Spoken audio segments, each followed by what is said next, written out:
अस्सलाम वालेकुम friends, welcome back to my channel Laiba health tips. Viewers, open और large pores मिलकर और प्रॉब्लम क्रिएट कर लेते हैं, जैसा कि एक्नी और ब्लैक हेड्स, खास तौर पर उन लोगों के लिए जिनका स्किन ऑयली है। इसके लिए मैं आप लोगों की खिदमत में बहुत ही आसान और कुदरती 3 होम रेमेडीज शेयर कर रही हूँ। इसमें से आप किसी एक को ट्राई जरूर कीजिएगा, इंशाल्लाह बेस्ट रिजल्ट आएगा। तो चलिए शुरू करते हैं, पर इसके पहले प्लीज मेरे चैनल को सब्सक्राइब कर लीजिए और बेल आइकन को दबाइए एवरी लेटेस्ट ब्यूटी अपडेट को सबसे पहले पाने के लिए। फर्स्ट है आइस क्यूब। ये स्किन के लिए बहुत इफेक्टिव है और स्किन को टाइट करने में हेल्प करता है। आइस स्किन से लार्ज पोर्स को खत्म करने में हेल्प करता है। इसके अलावा आइस एक्नी पिंपल्स को भी दूर करता है। आइस हेल्थियर स्किन को प्रमोट करता है। आपने रोजाना कीरे के जूस से स्किन को यानी कि चेहरे को रब करना है तकरीबन 5 मिनट के लिए। इसके अलावा आप दिन में जरूर आइस क्यूब या फिर ठंडे पानी से चेहरे को वॉश कर लिया करें। सेकंड स्टेप है sugar scrub.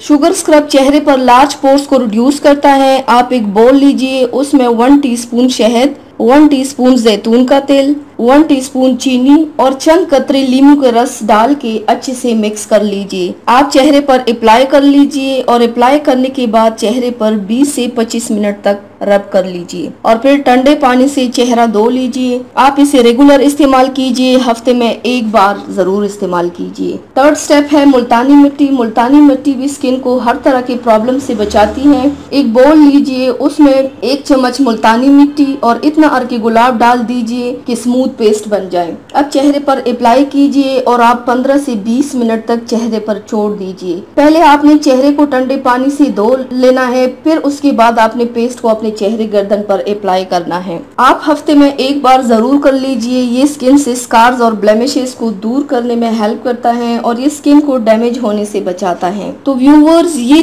3 best natural home remedies जो कि ओपन पोर्स को रिड्यूस करने में हेल्प करता है। आप प्लीज इसमें से किसी एक को जरूर ट्राई कीजिएगा, इंशाल्लाह बेस्ट रिजल्ट आएगा। तो व्यूवर्स, ये थी मेरी आज की वीडियो। उम्मीद करती हूँ आप सबको पसंद आई होगी। मेरी वीडियो को लाइक और शेयर जरूर कीजिएगा, मुझे फीडबैक जरूर दीजिएगा। मेरे चैनल को सब्सक्राइब करना मत भूलिएगा। अपना बहुत ज्यादा ख्याल रखिएगा, मुझे दुआओं में याद रखिएगा। कल मिलते हैं एक नई वीडियो के साथ। अल्लाह हाफिज।